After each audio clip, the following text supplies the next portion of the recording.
সাংবাদিক তখন সজীব ওয়াজেদ জয়কে তার মায়ের রিটায়ারমেন্ট প্রসঙ্গে প্রশ্ন করেন। সজীব ওয়াজেদ জয় বলেন না, তিনি এখনই দেশে ফিরে যেতে চান, তিনি দেশে ফিরে গিয়ে রিটায়ার করতে চান, তিনি দেশে ফিরে গিয়ে অবসরে যেতে চান। মানে আপনাদের সকলেরই মনে থাকবে যারা শেখ হাসিনার সাক্ষাৎকার, শেখ হাসিনার বক্তব্য বিবৃতিগুলো বহু বছর ধরে লক্ষ্য করেন, তারা জানেন শেখ হাসিনা সবসময় বলতেন যে তিনি টুঙ্গিপাড়া গিয়ে অবসর নিতে চান। 2024-এর 5ই আগস্টের পর থেকেই যখন বারবার শেখ হাসিনার পর আওয়ামী লীগের হাল কে ধরবেন এ প্রসঙ্গে আলোচনা হচ্ছে, অক্টোবর মাস থেকে শেখ হাসিনা যখন আন্তর্জাতিক সংবাদ মাধ্যমগুলোর সঙ্গে ঘন ঘন সাক্ষাৎকার দিচ্ছেন, তখন বেশিরভাগ সংবাদ মাধ্যমে তাকে এ প্রশ্ন বারবার করছেন যে তারপর দলের হাল কে ধরবেন।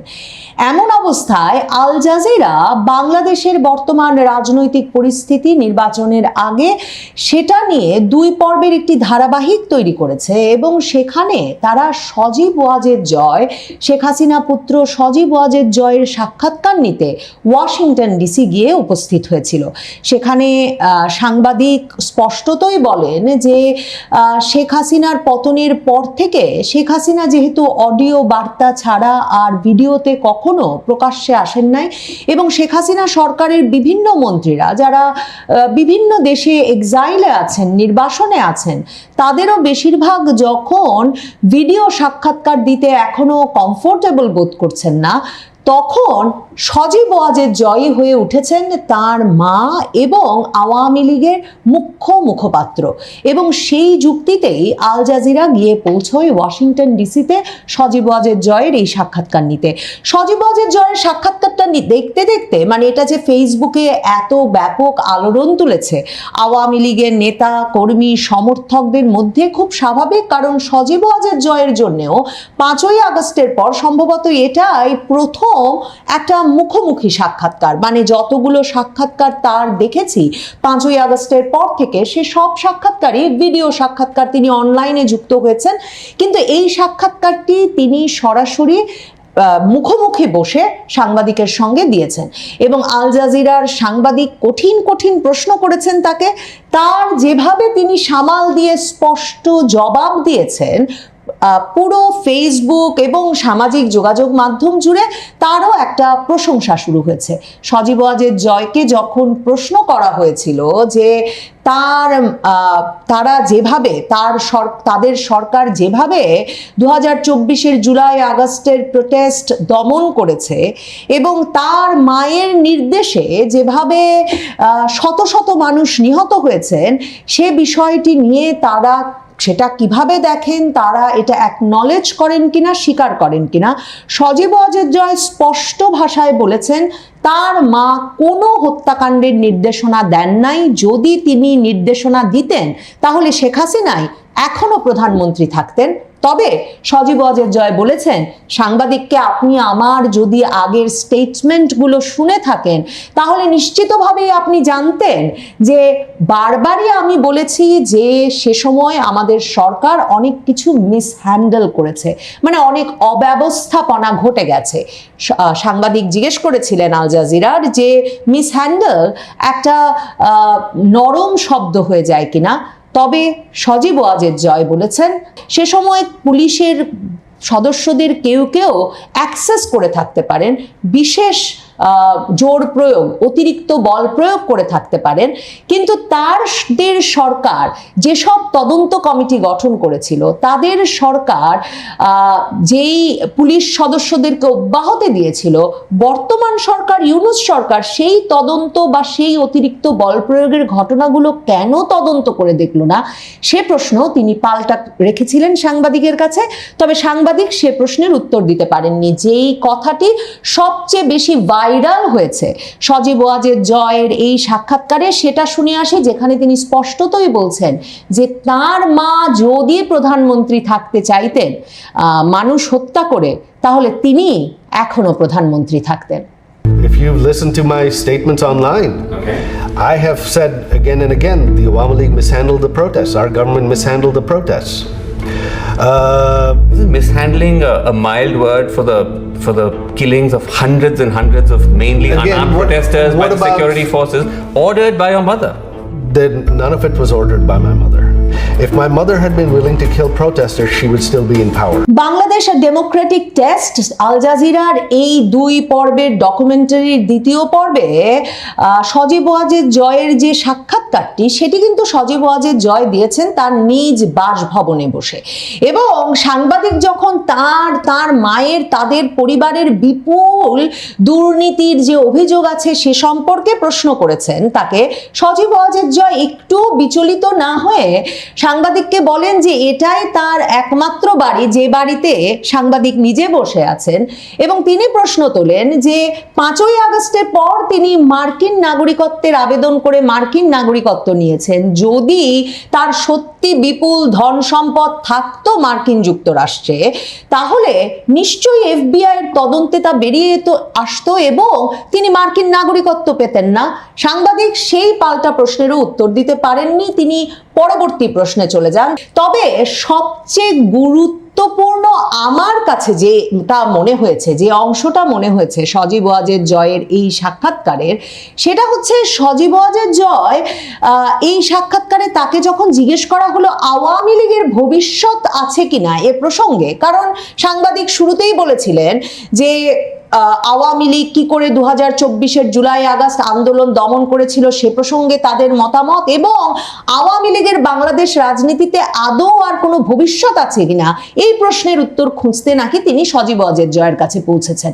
কাজেই সেই প্রশ্নটা তিনি যখন করেন তখন সজীব ওয়াজেদ জয় বলেন মানে বাংলাদেশে আওয়ামী লীগ বহু দশক ধরে আছে এবং বাংলাদেশের জনসংখ্যার 40-50% 40-50% আওয়ামী লীগকে ভোট দিয়ে এসেছে, এবং 160-70 মিলিয়ন একটা দেশের যখন জনগোষ্ঠী তখন এই 40-50% মানে আপনি 60-70 মিলিয়ন মানুষের কথা ভাবছেন। তাহলে আপনি কি মনে করেন, মানে সজীব ওয়াজেদ জয় প্রশ্ন করেন যে সাংবাদিক কি মনে করেন যে এই মানুষরা রাতারাতি অন্য দলের সমর্থক হয়ে যাবে? কাজেই আওয়ামী লীগকে মানে বাংলাদেশ থেকে উধাও করে দেওয়া তো সম্ভব নয়।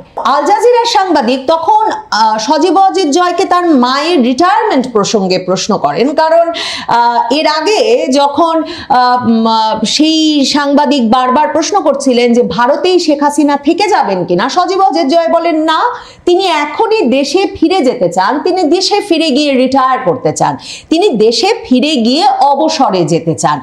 এমন একটা কারণ মানে আপনাদের সকলেরই মনে থাকবে যারা শেখ হাসিনার সাক্ষাৎকার, শেখ হাসিনার বক্তব্য বিবৃতিগুলো বহু বছর ধরে লক্ষ্য করেন, তারা জানেন শেখ হাসিনা সব সময় বলতেন যে তিনি টুঙ্গিপাড়া গিয়ে অবসর নিতে চান। সজীব ওয়াজেদ জয় যখন এটা বলেন যে তার মা দেশে ফিরে গিয়ে অবসর নিতে চান, সে কথার সূত্র ধরেই আল জাজিরার সাংবাদিক প্রশ্ন করেন আপনি অবসরের কথা বলছিলেন, তার মানে আপনার মা কি রাজনীতি থেকে অবসর নিতে যাচ্ছেন? সজীব ওয়াজেদ জয় বলেন শি ইজ ওল্ড, মানে তার বয়স হয়ে গেছে, তিনি এল্ডারলি, তিনি প্রবীণ, তার বয়স হয়েছে, এবং কোনো মানুষই সারা জীবন বেঁচে থাকে না, তবে আওয়ামী লীগ আরো বহু দশক বেঁচে থাকবে, প্রজন্ম থেকে প্রজন্মান্তরে বেঁচে থাকবে। কাজেই আওয়ামী লীগ থাকবে কি থাকবে না সেটা তার মায়ের ওপর নির্ভর করে না। এই মন্তব্যটি স্বাভাবিকভাবেই আওয়ামী লীগের অনুসারীদেরকে একরকমের চমকে দিয়েছে, কারণ 5ই আগস্টের পর থেকে শেখ হাসিনা যে নিরাপদ আছেন এই বিষয়টাই আওয়ামী লীগের নেতা কর্মী সমর্থকদের সবচেয়ে বেশি উদ্দীপিত এবং আশ্বস্ত রেখেছিল, এবং আওয়ামী লীগের শেখ হাসিনা আছেন নেতৃত্বে, সে কারণেই আওয়ামী লীগ নেতা কর্মী সমর্থকেরা এই ভয়াবহ হামলা মামলা নির্যাতনের মধ্যেও এই শক্তি বারবার পেয়েছেন যে শেখ হাসিনা বাংলাদেশে ফিরবেন, বাংলাদেশ হাসবে, মানে শেখ হাসিনা আসবে বাংলাদেশ হাসবে, এই স্লোগানটা একরকমের মনে প্রাণে বিশ্বাস করে তারা সেই বিপদেও সংগঠিত থেকেছেন, এবং শেখ হাসিনাই দিল্লিতে বসে থেকে নিয়মিতভাবে সারা বাংলাদেশের একেবারে তৃণমূল কর্মীদেরও মনোবল যোগাচ্ছেন, শেখ হাসিনা সারা বাংলাদেশের তৃণমূল কর্মীদেরকে সংগঠিত করছেন, এবং তিনি তাদের বারবার বলছেন যে তিনি দেশে ফিরবেন এবং আল্লাহ যে তাকে 5ই আগস্ট বাঁচিয়ে রেখেছেন, সেটা বাঁচিয়ে রেখেছেন একটা সুনির্দিষ্ট কাজের জন্য বলেই তিনি মনে করেন।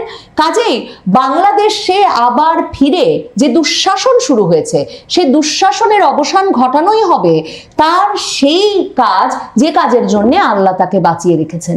তাহলে সজীব ওয়াজেদ জয় কেন এই কথা বললেন? You indicated that your mother is planning to retire from Yes. politics. So after this, I mean, if she was ever able to go back to Bangladesh, she's not going to be in the political space anymore? No, she's old. My mother's elderly. This was going to be her last term anyway. She wanted to retire. So this is, in a sense, the end of the Hasina era. Possibly, yes. Okay. So you're saying that if the Awami League does get a chance to re-enter Bangladesh politics, it'll be without her. Yeah. Awami League is a political party. It's the oldest party. It's been around for 70 years. It will continue with or without her. No one lives forever. সম্প্রতি বাংলাদেশ আওয়ামী লীগের নেতৃবৃন্দ ভারতের Delhi press ক্লাবেও একটি সংবাদ সম্মেলন করেছেন। সেটাও সাড়া জাগিয়েছে ভারতে হওয়ার কারণেই, এবং দুজন মন্ত্রী আওয়ামী লীগের সরকারের সেখানে প্রকাশ্যে উপস্থিত হওয়ার কারণে। এবং সেই সংবাদ সম্মেলনেও যখন জিজ্ঞেস করা হয়েছিল আওয়ামী লীগ নেতৃবৃন্দকে যে আপনারা কি একটা প্রবাসী সরকার গঠন করতে যাচ্ছেন, তখন তারা বলেছিলেন না, তারা খুব শিগগিরই দেশে ফিরবেন এবং তারা আওয়ামী লীগ সভানেত্রী শেখ হাসিনার নেতৃত্বেই বাংলাদেশে ফিরবেন। পুরো আওয়ামী লীগের ভেতরে এই ঐকমত্য বারবার সুস্পষ্ট হয়েছে 5ই আগস্টের পর থেকে, যে এই বিপদকালে তারা একমাত্র শেখ হাসিনার নেতৃত্বেই তারা ঐক্যবদ্ধ থাকতে পারে, সংগঠিত হতে পারে, এবং শেখ হাসিনার নেতৃত্বেই তারা আবারও বাংলাদেশের রাজনীতিতে ফিরতে চায়। এবং শেখ হাসিনাকে যখন সাম্প্রতিক সময়ে সজীব ওয়াজেদ জয় বা তার মেয়ে সায়মা ওয়াজেদ পুতুল কিংবা অন্য কাউকে তিনি বাংলাদেশ আওয়ামী লীগের রাজনৈতিক উত্তরাধিকার দেবার কথা ভাবছেন কিনা সে প্রসঙ্গে প্রশ্ন করা হয়েছে, বারবারই তিনি এই উত্তর দিয়েছেন যে সেটা দলের সিদ্ধান্ত যে তার পুত্র কন্যা কেউ আসবেন কিনা, কিন্তু তিনি মনে করেন যে আওয়ামী লীগের একটা নতুন নেতৃত্বের তো প্রয়োজন আছে, কিন্তু সেই নতুন নেতৃত্ব ঢাকা শহরের কোনো এলিট গোষ্ঠীর থেকেই আসতে হবে এমন কথা নেই। সেই নেতৃত্ব আসতে পারে বাংলাদেশের যে কোনো জায়গা থেকে, সারা বাংলাদেশ থেকে। সেই তরুণেরা যারা কিনা তরুণ বৃদ্ধ সকলের সঙ্গেই যোগাযোগ রক্ষা করতে পারবেন এবং সামাজিক যোগাযোগ মাধ্যম এবং মুখোমুখি একই রকম ভাবে জনগণের মনের কথা বুঝতে পারবেন, এমন নেতৃত্ব খুঁজছেন শেখ হাসিনা। সে কথা কিন্তু তিনি বারবার সাক্ষাৎকারে বলেছেন। মা আর ছেলে দুজনেই যে কথাটা সম্ভবত বোঝাতে চান সেটা হচ্ছে পরিবারের ওপর বা তার মা বা তার ছেলের ওপর আওয়ামী লীগের রাজনৈতিক ভবিষ্যৎ নির্ভর করে না। আওয়ামী লীগের বাংলাদেশের রাজনৈতিক শেকড় এত গভীরে প্রথিত যে সেখানে শেখ হাসিনা না থাকলে আওয়ামী লীগ থাকবে। সজীব ওয়াজেদ জয় এসে আওয়ামী লীগের হাল মুজিব পরিবারের সদস্য হিসেবে না ধরলেও আওয়ামী লীগ থাকবে। এই কথাটা বোঝাতেই সম্ভবত মাকেও যখন ছেলের কথা জিজ্ঞেস করা হয়, মা যেমন পরিষ্কার করে ছেলেই হতে যাচ্ছেন উত্তরাধিকার এমন কোনো কথা বলেন না। অন্যদিকে পুত্রকে যখন জিজ্ঞেস করা হলো তখন পুত্র বললেন মা তো আগেই ঠিক করেছিলেন যে এটাই মানে 2024-এ নির্বাচিত হওয়ার পর এটাই হবে তার সর্বশেষ মেয়াদ। মনে রাখতে হবে, যারা ভাবছেন সজীব ওয়াজেদ জয় কি তার মানে বলছেন যে শেখ হাসিনার রাজনৈতিক জমানা একরকম শেষ হয়েছে, সজীব ওয়াজেদ জয় নিশ্চয়ই মাথায় রেখেছেন যে তার মার 2024-এর যে মেয়াদ, সে মেয়াদ শেষ হবে 2029 সালে। কাজেই সজীব ওয়াজেদ জয় জানেন, শেখ হাসিনাও জানেন তার অবসরে যেতে এখনো দেরি আছে এবং আওয়ামী লীগ নেতৃত্ব, আওয়ামী লীগ ভক্ত, সমর্থক, ভোটার, নেতা, কর্মী সকলেই শেখ হাসিনার নেতৃত্বে এখন আস্থা রেখেছেন।